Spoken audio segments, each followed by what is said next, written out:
આ વાત ત્યારની છે જ્યારે મેં કોલેજમાં નવું એડમિશન લીધું હતું. મેં અમદાવાદની પ્રખ્યાત કોલેજમાં એડમિશન લીધું હતું. જે દિવસે હું કોલેજમાં એડમિશન લેવા માટે ઘરેથી નીકળ્યો હતો ત્યારે મારા પિતાને એક અગત્યની મીટિંગ હતી, જેને કારણે મારે બસમાં મુસાફરી કરવી પડી હતી. હું ઘરેથી નીકળ્યો ત્યાં સુધીમાં મોડી રાત થઈ ગઈ હતી. બસ ચાલુ થતાં જ વરસાદ થયો. હું બારી પાસે બેસીને વરસાદની મજા માણી રહ્યો હતો. થોડી વાર પછી કંડક્ટર આવ્યો. મેં તેને મારી ટિકિટ બતાવી અને પછી સૂઈ ગયો. જ્યારે મારી આંખ ખુલી તો મેં જોયું તો બસ એક હોટલ પાસે ઊભી હતી, પણ વરસાદના કારણે લોકો બસમાં જ બેઠા હતા. મને ખૂબ જ ભૂખ લાગી હતી, એટલે હું હિંમત કરી નીચે ઉતરીને મારા માટે ચા લઈને પાછો આવ્યો.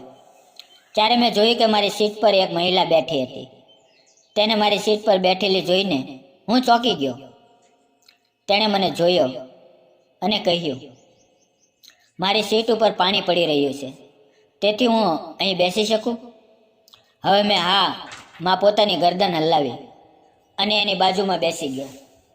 તે સ્ત્રી થોડી ભીની હતી, તેથી તે ધ્રુજતી હતી. મેં તેને ચા આપી અને તેણે કાંઈ પણ બોલ્યા વિના ચા લીધી. પછી અડધો કપ ચા પીધી. પછી તેણે કહ્યું, માફ કરજો, હું તમારી બધી ચા પી ગઈ. પછી તેણે કપ મારી તરફ આપ્યો અને કહ્યું, હવે તમે ચા પી લો. તેમણે ખૂબ જ કાતિલ હાસ્ય સાથે કહ્યું, જૂઠી ચા પીવાથી પ્રેમ વધે છે. તેમને આમ કહેવાને કારણે મેં વિચાર્યા વિના બધી ચા એક જ ઝાટકામાં પી લીધી. પછી હું સૂઈ ગયો.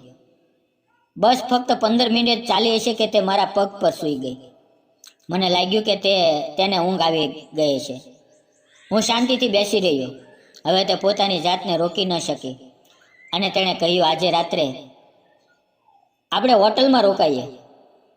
સારું બહાનું એ છે કે વરસાદમાં બસ બગડી ગઈ.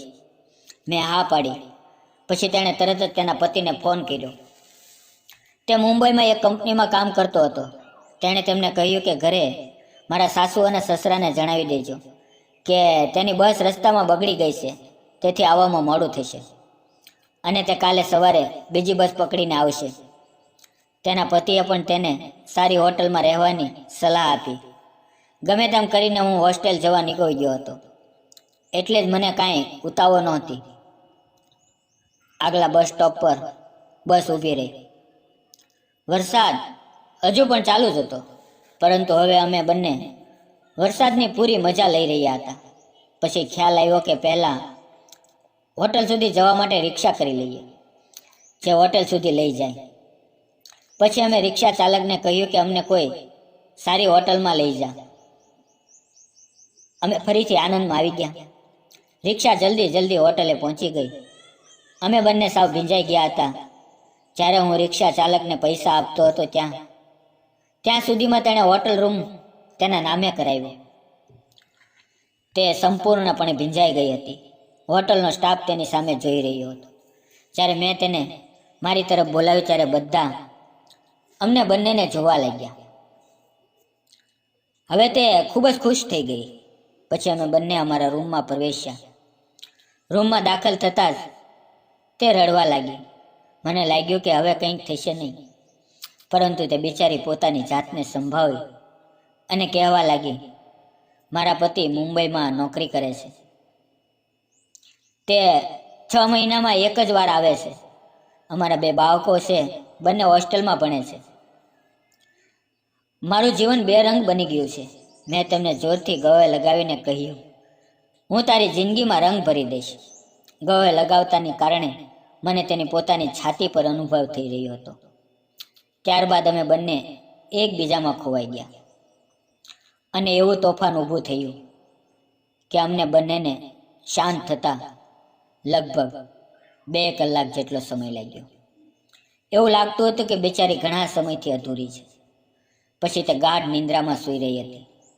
હું સવારે જાગ્યો ત્યારે તેના ચહેરા પર એક અલગ જ ચમક હતી અને તે કોઈ અપસરાથી ઓછી લાગતી નહોતી. પછી અમે ફરીવાર એક મેચ રમી નાખી. મને ખુશી થઈ કે હવે તે ખુશીથી તો રહેશે. હવે જ્યારે અમને મળવાનો મોકો મળતો અમે મળતા અને ખૂબ મજા કરતા.